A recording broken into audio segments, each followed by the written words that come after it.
So it was a little less than 5 years ago that I stood in front of my first classroom of 150 students. So I got a Ph.D. late in life. I stand in front of this classroom, and I thought to myself, uh-oh. Because I'm looking at the students, and they're looking at me, and I'm thinking they don't want to be here. They're not interested. I teach the principles of marketing class, so it's a class that everyone has to go to. And I just thought, uh-oh, I'm going to have to do different things. So when I speak, and I speak a lot at conferences and such in marketing and with my corporate job, and when I do that, the audience is there typically wanting to hear what I'm saying. I realized really quickly, this ain't them. They did not want to hear what I had to say. And so my philosophy has always been with things like that, do I blame the students because they're so distracted, or do I blame myself?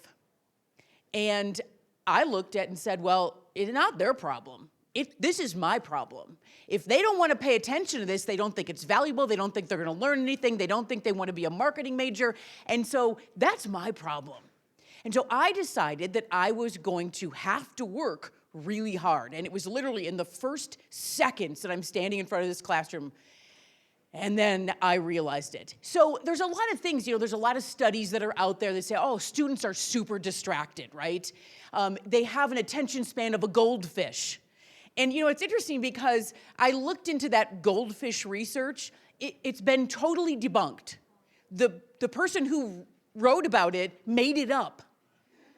And I know that it's true too, because I've seen students, my own children, spend hours on TikTok. They're not distracted.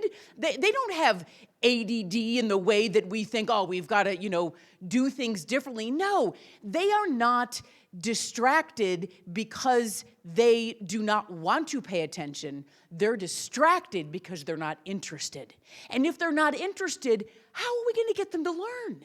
And teaching large classes like I do, it's really, really hard. So I am going to share a few things that I learned about this. Now, the presentation is called Secrets. There's no secrets. You guys know more than I do. I've only been teaching for a few years. You guys know way more than I do. But I can tell you what I did from that first moment, staring into the eyes of students who looked like they were not wanting to be in my class. And I thought, this is my first day? I was like so gung-ho, my slides are ready. I stand up in front, I'm like, what is going on? And so I forgot what it's like to be a student. And students are typically thinking, this isn't going to be any good. And so it's changing their mind that it is. So I want to share a little story about how I really came eye to eye with this problem and with the solution to the problem.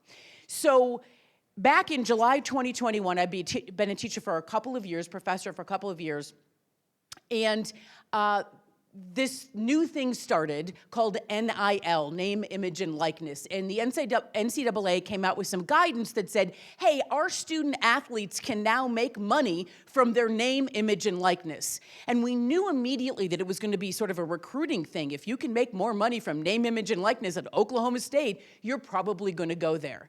And so the dean got together with the athletic director, and they said, let's have someone teach a class on personal branding, name, image, and likeness.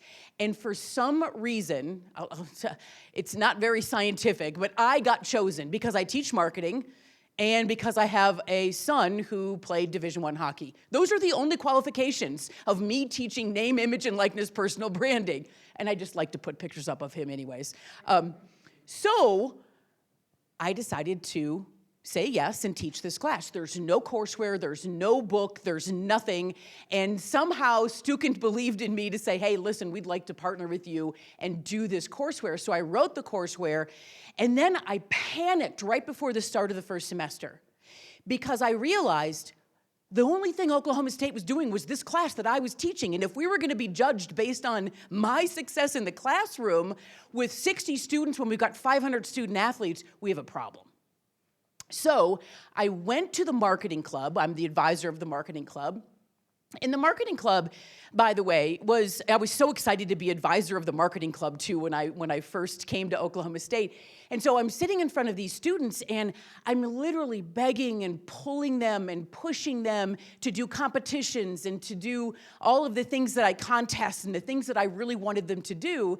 And it was constant prod and pull, and they did it and they did well, and it was, and it continues to be exciting.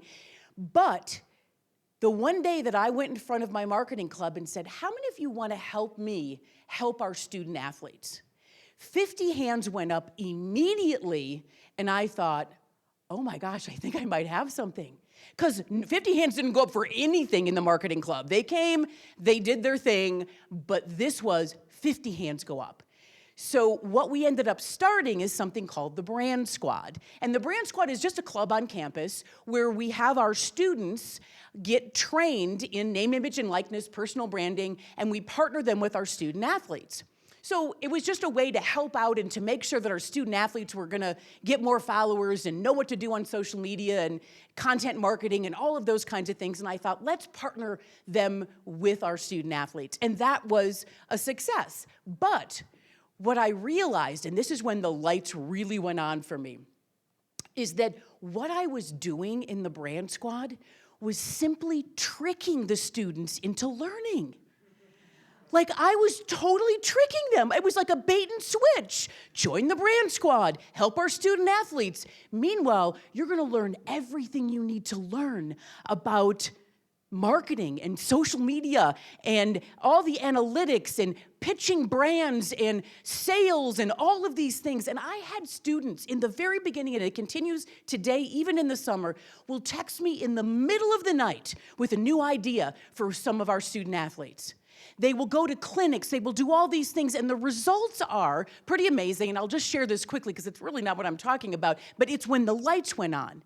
So we have a podcast, we do tons of active learning, we have merchandise design, they design logos, we have a merchandise store, they sell, they realize profits and all of these kinds of things. We have signing events, we manage all of these events for these student athletes, personal brand development, all of these things. And then the result is we have 100% of our students in the Brand Squad get summer internships at teams, sports marketing, in sports marketing, which is one of the most difficult jobs to get.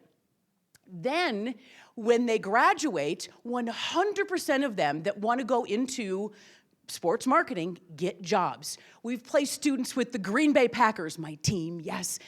We've placed students with the Cleveland Browns, the Cincinnati Bengals, the Texas Rangers, all across the board, and with college teams in their athletic departments for the hardest job that it is to get. The president of the very first Brand Squad was, she went out and interviewed for jobs when she graduated. She had 14 job offers out of 26 interviews that she did. 26 interviews, 14 official job offers. So we really got something. But I'll go back to the thing that I said before. I was tricking them into learning. Like, they were so excited to be able to help our student athletes that they were learning, and they didn't even know it. They didn't even know that they were going to be able to get jobs that were unbelievable, that they never even imagined they wanted to do. The president of the Brand Squad didn't even know she wanted to be in sports marketing before she became the president of the Brand Squad. She just happened to be an active member of the marketing club and came over on the other side.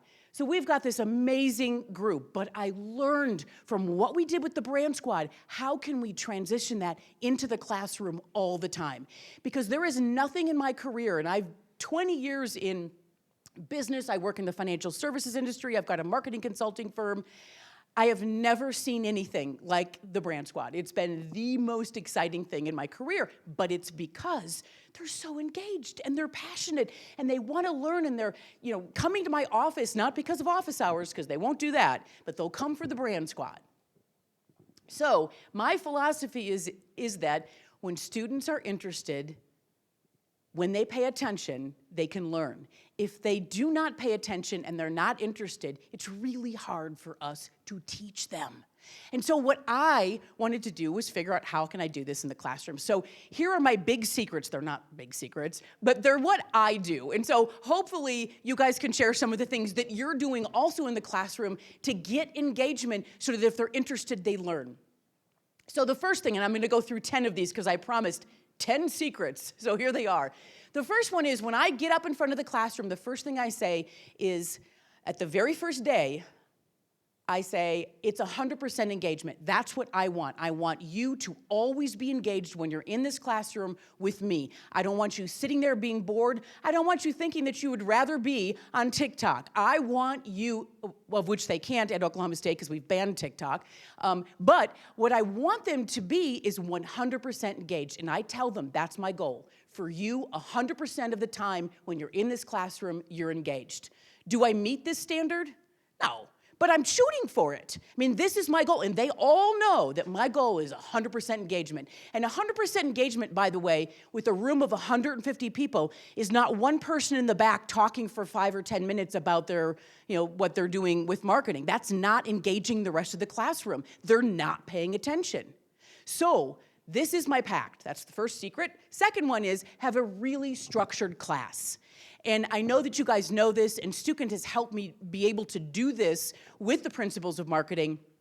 But basically, we have a true flipped class, which means that you are not listening to boring lectures from me in the classroom. The only thing you're doing is being engaged every day that you come into that classroom. So how it works, and I'll give a quick overview, and then I'll go into a little bit more in depth as we talk about what we do in this classroom.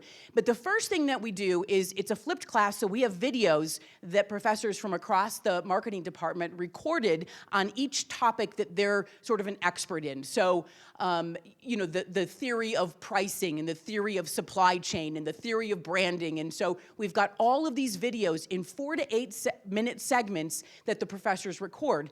Then we load them up into Canvas, is what we use. And so before they get to class, they watch video, take a quiz, video quiz to make sure that they're actually watching the videos. And then when they get to class, let's say it's branding this week, then they're learning about branding, they come into class and we do a case, the video case studies from Kinda and Stukent on that topic that they've been learning about. So they know exactly what's going to happen in that classroom. On day one, we introduce the video and they work. TAs and myself walk around and interact and make sure that they're doing those cases. They understand the concepts. They're filling the things out. Second day of class, we focus on simply doing competitions, presentations, and things that are keeping the entire group engaged. Because I think the value is not that one team did a case, it's that there's all these other ideas that they get to hear from all the other cases. So we run them in competitions, and I'll talk a little bit about that. And I talk just a little bit on the second day of class. So that's how we do it. Number 3, active learning with a ban on boring. So if I'm going to say I want you to be 100% engaged 100% of the time that you're in my classroom, and I bring in a speaker, because I teach the large classes, so everybody wants to come and speak in my class so they can get in front of all these students if they have an internship they're running or if there's a club on campus or something. And I have rules. If you want to speak in front of my class, number 1, I need to know what you're going to present. I need to know exactly how much time. I want to see your slides, and I want to talk about it. Because the very first speaker that I brought in, I kind of did that with him, and he got up in front of the class, went 20 minutes long, and was just really bad. And he was from a big brand, and it was very exciting to bring him into the classroom. We thought we were really lucky, and we were really not very lucky. So the next day of class, we broke down. We actually broke down everything that person did, right and wrong. How could he have done better in his presentation? What did he do that made you not want to pay attention? Why did you pull your computer out? When was the time that you pulled your computer out or that you pulled your phone out? And so I knew if anyone wants to speak to the class, it is short, very short. It's very hard to speak in short periods of time. Why? Well, I think it was Mark Twain that said, I'd have written you a shorter letter, but I didn't have enough time. So it's those kinds of things, like it's really hard to do short. And so if you're gonna speak in front of a classroom and waste the time of 150 students, you better not do it in front of my classroom. So we just make sure that it's no boring, no boring. What we do at the beginning of class is we do an icebreaker. So the name of my company is Red Zone Marketing. That's my consulting company. And so Red Zone is a football term. Without going into it, I have a football business card that is my business card for my marketing firm. And with that, I tell the first day of class, I say who I am, and I use my football business card. This is who I am. These are things I like. These are things I do. I'm a big sports fan, and I go through it all, but I use my football business card. So we actually have the students do their own football business card, or whatever business card that they want to do. So we hand out index cards, and they're already in groups now. So we have 150 students, 30 groups of 5 students, and they stay in the same groups the entire semester.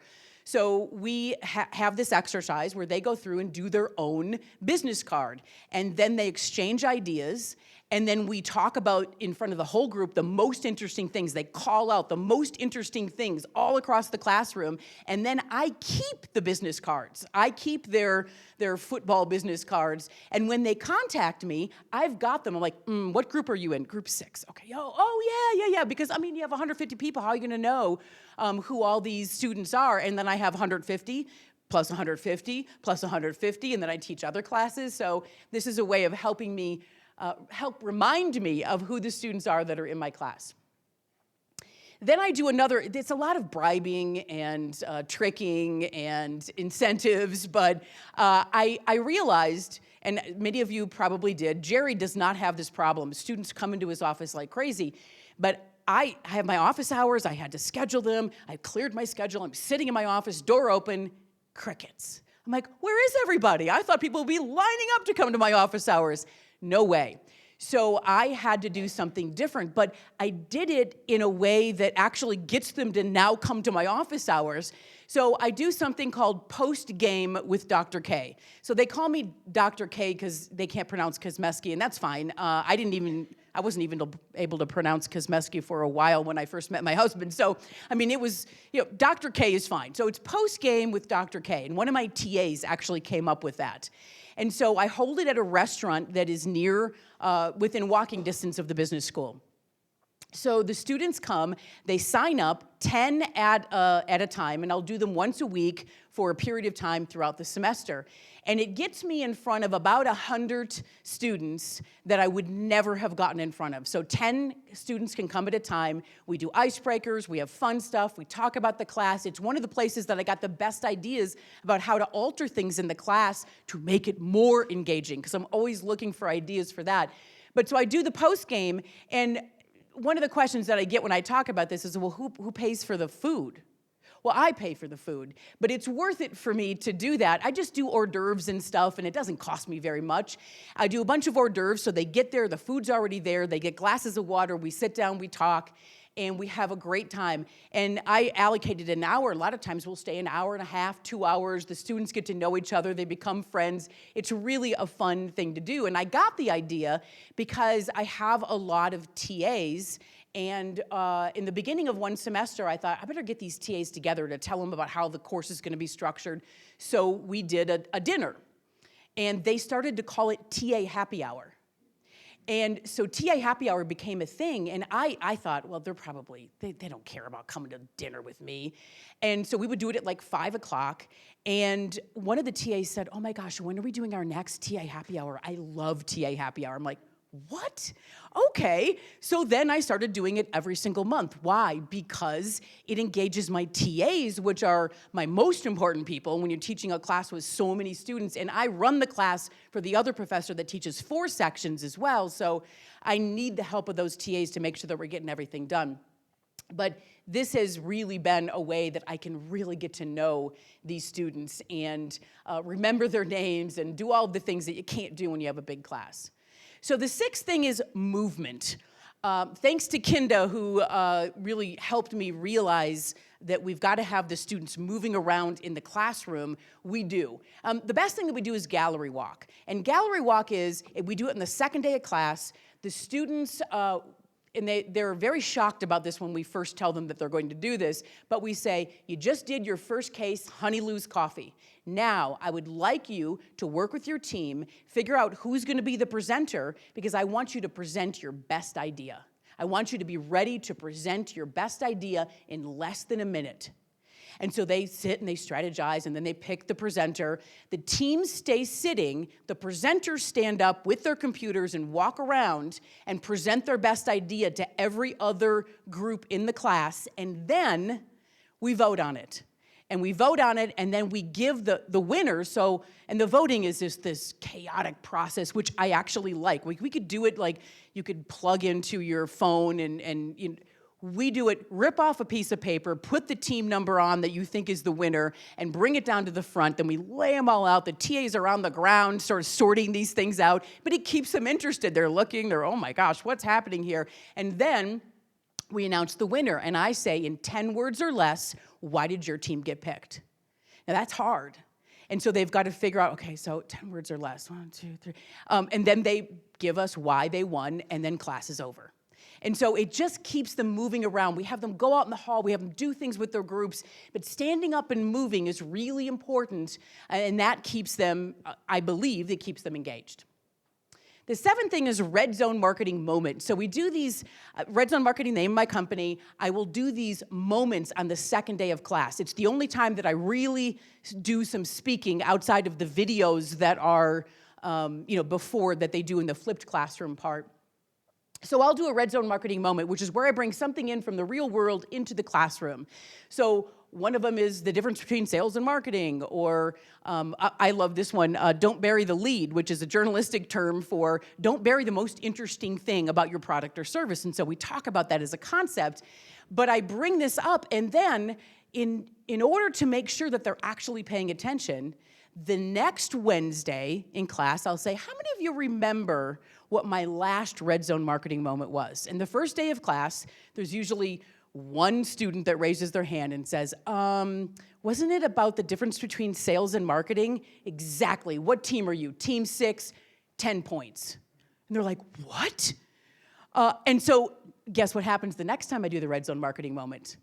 Everybody remembers, because the whole team gets now points. So then everyone's hands going up, and I've got them paying attention. And then we just give a couple of points. We don't give 10 points every time. We usually give a couple of points, but we continue doing this because it's my way of bribing them to pay attention to something that's really important. And then I'll even say, tell me how you saw this outside of the classroom this past week. And so they'll have to say something about that, and they get points, but I'm engaging a class of 150 students where no one really wants to be the one who's going to be talking. The eighth thing is competition. So students like to compete, and I never thought this was going to be a thing, but Kahoots, and you guys do all of those kinds of things, but they giggle and they laugh and they talk, and it's like the way we start off a class on the second day, and they love it. They love doing Kahoots. What are the Kahoots on? The stuff they're learning in those videos before they get to class. So again, it's forcing them to watch those videos and make sure that they know those concepts, because they're going to be quizzed on it, and their team wants to win.